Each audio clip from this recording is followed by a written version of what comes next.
कि क्या आप अमेरिका आ सकते हैं, क्या आप कनाडा से अमेरिका आ सकते हैं। पीएम मोदी ने अमेरिका जाने पर असमर्थता जाहिर की। मोदी ने ट्रंप को भारत आने का न्योता दिया। क्वाड को लेकर के प्रधानमंत्री की तरफ से इनविटेशन भेजा गया। प्रधानमंत्री ने इनवाइट किया डोनाल्ड ट्रंप को, लेकिन ये 35 मिनट की बातचीत अपने आप में बेहद ज्यादा महत्वपूर्ण हो जाती है। अब से थोड़ी देर पहले विदेश सचिव विक्रम मिस्री ने बाकायदा ये जानकारी दी है। उनकी तरफ से कहा गया कि दरअसल प्रधानमंत्री नरेंद्र मोदी और डोनाल्ड ट्रंप के बीच ये बातचीत हुई है। सबसे बड़ी बात है कि आपको याद होगा कि G7 समिट में जब शामिल होने के लिए प्रधानमंत्री नरेंद्र मोदी कनाडा पहुंचे थे, उसी वक्त डोनाल्ड ट्रंप वहां से निकल करके वापस अमेरिका आ गए। उसके बाद लग रहा था कि तमाम राष्ट्राध्यक्षों के साथ तो बात हुई है, लेकिन क्या अमेरिकी प्रेसिडेंट से होगी। उसके बाद ये जानकारी सामने आई कि बाकायदा ट्रंप के आग्रह पर फोन पर बातचीत हुई है। 35 मिनट की बातचीत हुई है। हमारे साथ इस वक्त प्रोफेसर स्वर्ण सिंह बतौर फॉरेन एक्सपर्ट मौजूद है। प्रोफेसर सर, बहुत स्वागत आपका। और सर, सवाल ये कि जब प्रधानमंत्री कनाडा पहुंचे थे और उसके बाद डोनाल्ड ट्रंप वहां से निकल जाते मिडिल ईस्ट के हालातों को लेकर के अमेरिका, तब से सवाल था कि क्या दोनों के बीच में ऑपरेशन सिंदूर के बाद बातचीत होगी, क्या मुलाकात होगी। लेकिन फोन पर 35 मिनट की बातचीत डोनाल्ड ट्रंप के आग्रह पर, जिसमें ऑपरेशन सिंदूर की बात, ट्रंप ने पीएम को इनवाइट भी किया अमेरिका। बिटवीन द लाइंस इसके पीछे क्या मैसेज छिपा हुआ है, जरा डिकोड कीजिए हमारे दर्शकों के लिए। दो चीजें इसमें मुझे लगता है इमीडिएटली नजर आती हैं जो इम्पोर्टेंट है। वो ये पहली बात तो ये कि पिछले कुछ समय से ऐसे लग रहा था कि कुछ तनाव जैसी स्थिति बनी है, खासकर ये पाकिस्तान की सीज फायर को लेकर। उस पर राष्ट्रपति ट्रंप ने बार बार टिप्पणी दी। तो उसके बाद यदि इस तरह से सीधी बात होती है प्रधानमंत्री मोदी की, और जैसा आपने कहा कि 35 मिनट से ज्यादा फोन पर वो बात चली उनके साथ, तो जाहिर है कि इसके संकेत सकारात्मक है, अच्छे संकेत है कि दोनों नेताओं में आपस में जो तालमेल है वो अच्छा है, और वो हर स्तर पर उसका आपको प्रभाव नजर आएगा। अभी जो बायलैटरल ट्रेड एग्रीमेंट में नेगोशिएशंस चल रही हैं उस पर भी, और अलग अलग स्तर पर उसको मुझे लगता है अच्छा संकेत मिलेगा।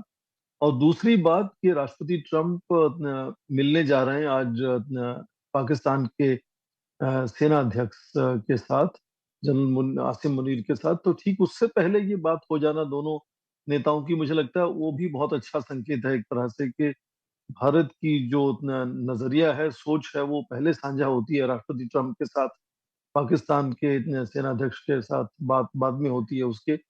तो जाहिर है कि जो एक अवसर सोचा जा रहा था प्रधानमंत्री मोदी और राष्ट्रपति ट्रंप को मिलेगा G7 समिट में आपस में द्विपक्षीय बात करने का, वो किसी वजह से लगा कि वो नहीं हो पाया, क्योंकि वो अचानक सोमवार शाम को ही रात्रि भोज के बाद चले गए वापस अमेरिका।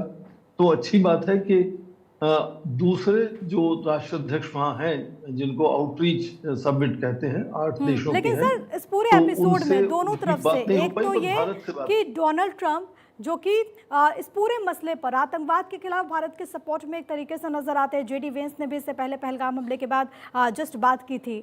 उसके बाद प्रधानमंत्री से फोन पर बातचीत, और उसके बाद आज ही खबर है कि आसिम मुनीर के साथ वो डिनर भी करने वाले हैं, जो कि पाकिस्तानी आर्मी का प्रमुख है।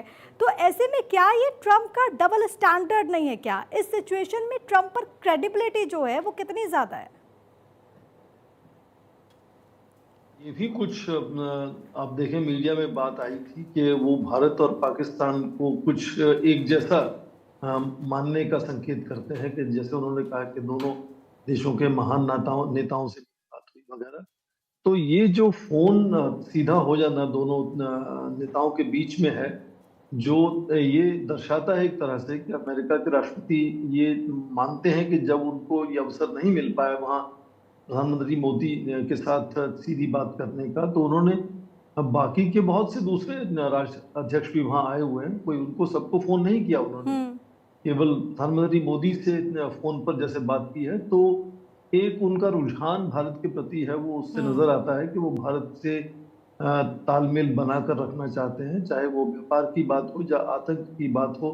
खासकर इस वक्त जैसे वो कुछ खास निर्णय लेने जा रहे हैं, जैसा उन्होंने बार बार कहा, ये मध्य पूर्व एशिया में जो युद्ध है उसको लेकर, तो उसमें भी वो भारत की सोच को आंकना चाहते हैं, जानना चाहते हैं कि भारत का क्या उसमें सोच हो सकता है। तो पूरे वो क्षेत्रीय विश्व की जो चिंताएं हैं, चाहे आर्थिक चिंताएं हो, सुरक्षा को लेकर चिंताएं हो, युद्ध की बात हो, तो जाहिर है सभी मुद्दों पर इसमें बात हम्म। हुई होगी। भारत ने भी अपना पक्ष रखा होगा। तो क्योंकि वो शायद कुछ बड़े बड़े निर्णय लेने की बात हम्म। कह रहे हैं कि वो लेने वाले हैं जल्दी से, हम्म। तो इसलिए जितने भी बड़े देश हैं उनकी नज़र में उनसे हम्म। वो लगातार कोशिश करेंगे हम्म। कि उनकी तालमेल हो अच्छा और बातचीत हो, उनकी हम्म। इनपुट्स उसमें मिल हम्म। जाए समय से उनको। तो जाहिर है एक तरह से रिकॉग्निशन है भारत की इसमें, हम्म। भारत के प्रधानमंत्री की हम्म। रिकॉग्निशन है कि सर, इस राष्ट्रपति पर हम ट्रंप आगे चर्चा करेंगे उनसे और सीधी व्यापार के फोन पर लिहाज बात से भी कर। मैं आपसे समझना चाहूंगी, लेकिन फिर से वो प्रश्न है क्योंकि जो डोनाल्ड ट्रंप, मुझे लगता है कि जब से सीज फायर हुआ उसके बाद अलग अलग मंचों से जो 13 बार लगभग लगभग ऐसा कह चुके हैं कि मैंने ही मध्यस्थता की थी, मेरे वजह से ही ऐसा हुआ। उस ट्रंप के सामने, उनके सामने, उस अमेरिका के सामने लगातार भारत अपने से स्टैंड को बहुत पुख्ता तौर पर रख रहा है कि दो देशों का मसला, दोनों देशों ने बातचीत की, पाकिस्तान ने आग्रह किया, उसके बाद सीज फायर हुआ, अमेरिका से मध्यस्थता पर कभी बातचीत नहीं हुई। ये क्या संकेत देता है?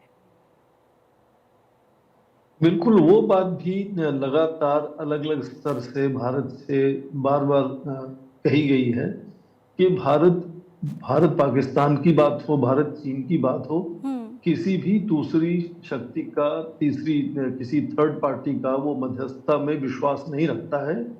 और खासकर भारत और पाकिस्तान में तो 1-2 जुलाई 1972 की संधि है, हम्म। जिसको शिमला एग्रीमेंट भी हम कहते हैं। उसमें साफ लिखा गया था, माना गया था दोनों तरफ से कि आज के बाद जितने भी भारत पाकिस्तान के मुद्दे होंगे, वो शांतिपूर्वक तरीके से द्विपक्षीय बातचीत करके ही सुलझाए जाएंगे। और उसमें दोनों देशों ने ये माना था कि किसी तीसरे देश का या अलग किसी बाहर बाहर की कोई शक्ति का उसमें कोई मध्यस्थता का बिल्कुल स्पेस नहीं है, रोल नहीं है। तो भारत ने बार बार ये कहा है कि हमारी नजर में तो हाँ, अपनी मर्जी से कोई देश उसमें कुछ करना चाहे, किसी तरह से भारत के पक्ष में कोई बात करना चाहे कहीं जाकर, तो उसमें तो कोई रोक नहीं सकते, हम वो अपनी मर्जी से कर सकते हैं। पर क्या भारत ने किसी को ये कहा है कि आप मध्यस्थता करें? वो नहीं हुआ है। भारत ने किसी देश को नहीं कहा कि हमें आपकी मध्यस्थता की जरूरत है। तो बार बार भारत ने वो अपनी जो नीति है, हमेशा से रही है, उसको बार बार साफ किया है। तो मुझे उम्मीद है कि इस पर भी बात हुई होगी आपस में फोन पर दोनों तरफ से, और कुछ दोनों तरफ से बात समझाई गई होगी एक दूसरे को कि किस वजह से इस तरह के बयान जो आपने जो कहा 13 या 14 बार आए हैं राष्ट्रपति ट्रंप की तरफ से।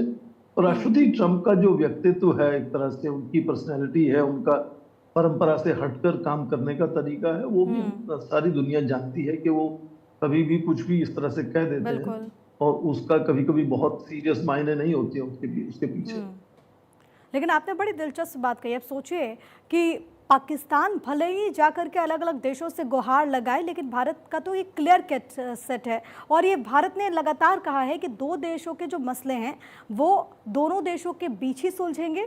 जो भी विषय होगा वो आपस में चर्चा कर लेंगे, हमारे मसले में किसी को भी दखल देने का कोई अधिकार नहीं है। लेकिन सर, एक और चीज़ जो आपने कहा और पूरी दुनिया जानती है, और इस वक्त जो डोनाल्ड ट्रंप हैं, जब से वो सत्ता में काबिज हुए हैं, वो ट्रेड की बात लगातार कर रहा है। क्या एक मजबूरी भी है अमेरिका के लिए भारत, क्योंकि उनको मालूम है कि भारत एक बहुत बड़ा बाजार है? हाँ, कह सकते हैं ऐसा, पर ये कहें कि उनके अपने हित में भी है, हम्म। मजबूरी के अलावा, कि हम्म। भारत के साथ अपना तालमेल अच्छा बना के रखें। क्योंकि जाहिर है कि आज जब G7 की हम बात करते हैं तो वो 7 विकसित आर्थिक व्यवस्थाओं का गुट है पिछले 50 साल से। पर अब दुनिया बदल गई है। आप देखें कि दूसरे नंबर पर जो सबसे बड़ी आर्थिक व्यवस्था चीन है, वो उसमें शामिल नहीं है। उनको हम्म। वो एक तरह से एडवर्सरी के या कंपेटिटर के नजरिए से देखते हैं, पर भारत को दोस्त के नजरिए से देखते हैं। और भारत आज चौथी सबसे बड़ी आर्थिक व्यवस्था ही नहीं है, बल्कि उससे उसके साथ साथ विश्व में सबसे तेजी वाले वृद्धि दर वाली एक आर्थिक व्यवस्था है। तो एब्सोल्युटली। निवेश और व्यापार भारत में जो करना चाहेंगे उनको उससे बहुत फायदा हो सकता है, ये सब देशों को लगता है। खासकर विकसित देशों को ये लगता है कि भारत के साथ तालमेल अच्छा होने से उनका अपना आर्थिक उदय, जो आर्थिक वृद्धि दर है, वो भी अच्छा बना रहेगा। उसके अलावा आज भारत सबसे बड़ा लोकतंत्र भी है। हम्म। तो इस नजरिए से भी आप देखें कि विश्व भारत से अपेक्षा रखता है कि जो विश्व की चिंताएं हैं उसमें भारत क्या योगदान दे सकता है, चाहे वो आतंक की बात हो, या वो अंतर्राष्ट्रीय स्तर पर पर्यावरण की बात हो, या दूसरे तरह के संकट जो आज है उसकी बात हो। भारत की आवाज, मुझे लगता है, आज ना केवल भारत खुलकर विश्व के सामने लाना चाहता है, पर विश्व के दूसरे देशों को ये अपेक्षा होती है भारत से। और इसीलिए आप देखें कि पाकिस्तान के सेनाध्यक्ष से मिलने से पहले राष्ट्रपति ट्रंप यदि भारत से बात करते हैं तो उसमें कुछ इशारा है कि वो भारत को किस तरह से आंकते हैं, अपनी दोस्ती को किस तरह से एसेस करते हैं और कितनी अहमियत देते हैं भारत के प्रधानमंत्री से या भारत से बातचीत करनी है।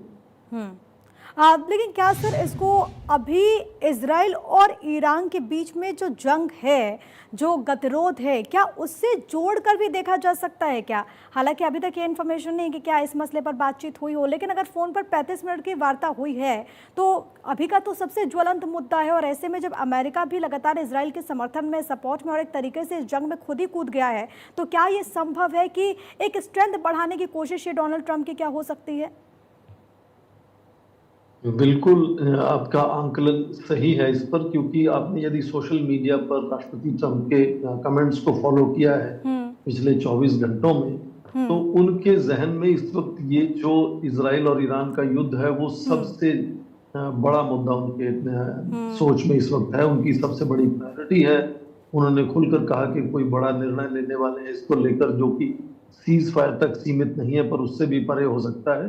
तो यदि ये उनकी चिंता इस वक्त सबसे बड़ी है तो जाहिर है कि 35 मिनट तक जब बातचीत हुई भारत के प्रधानमंत्री के साथ तो ये मुद्दा भी जरूर उनकी बातचीत में आया होगा और उन्होंने चाहा होगा कि भारत के प्रधानमंत्री इस मुद्दे पर क्या सोच रखते हैं, किस तरह से वो चाहते हैं इस मुश्किल को, युद्ध को रोकने के लिए। भारत के प्रधानमंत्री की अलग अलग तरह से आप देखें कि चाहे यूक्रेन युद्ध हो उसमें भी भारत के प्रधानमंत्री की जो सोच है वो कई बार दोहराई जाती है। दूसरे नेताओं के भाषणों में वैसी ही शब्दावली आप भी सुनते हैं कि जो भारत के प्रधानमंत्री ने कहा कि ये आज का जो कालखंड है ये युद्ध का कालखंड नहीं है, ये आपस में मिलकर विकास करने का समय है।